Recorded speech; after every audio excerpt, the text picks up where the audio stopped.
სენატორი ჯინშაჰინი ამბობს, რომ ქართული ოცნების ტაქტიკა სულ უფრო ლაჩული ხდება და ჩვენ ყველაფერს გავაკეთებთ იმისთვის, რომ დავაჩქაროთ მეგობარი აქტი. ეს მალევე ჩვენი მინიპატირი საპროტესტო აქციის მერე მალევე გამოიცა ეს მისი ტვიტერი. ექსი უფრო სწორად და ვიცით რომ ეს არის ორპარტიული პროექტი, მეგობარი აქტი, სენატორი ჯინშაჰინი გახლავთ დემოკრატი ქალბატონი, მაგრამ საქართველოსთან მიმართებაში ორივე პარტია, დემოკრატების და რესპუბლიკელებიც მხარს დაუჭერენ და უჭერენ კიდევაც ამ ამბავს, მაგრამ ქართველები არ უჭერენ ამ ამბავს მხარს, რასაც მე ვატყვი. მაინც გახდება ამერიკის სტრატეგიული პარტნიორი, ეს ყველაფერი გაწერილია.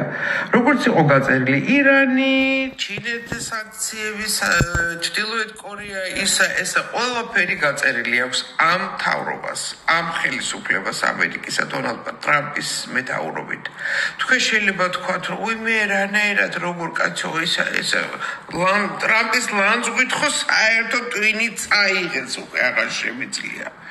ჯერ რა კომენტარებს წერენ ამ ჩემი ტექსტის მერე. ცოტა ემოციურად ვიყავი განწყობილი, იმიტომ რომ არ ველოდი ასე ცოტა ადამიანებს და ხალხს ვერ ხვეწებოდით, შემოგვიდეთ, კაციშვილი არ მოდიოდა.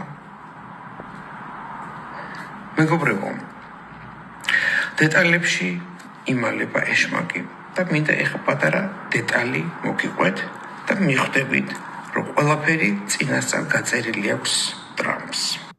გახსოვთ ალბათ ტრამპი მასკის დაპირისპირება, რომელიც გადასარევად ჭამა რუსეთმა. დაპატიჟეს რუსეთში, ჩავიდა დიდი საუბით მასკის მამა, სახელი და გვარი არ ვიცი, ხარ დამაგუგლინებთ.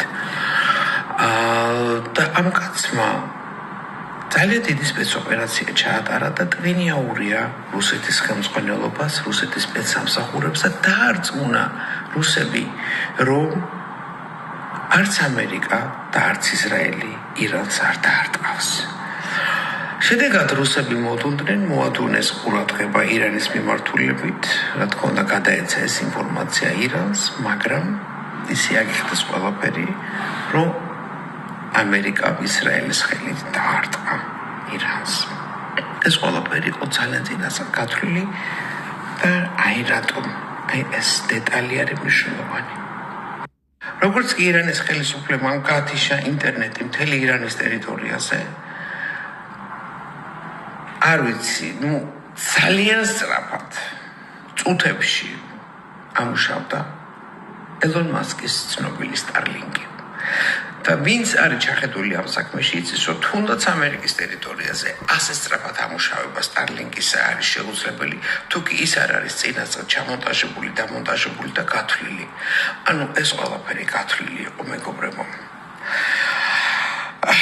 მოკლედ,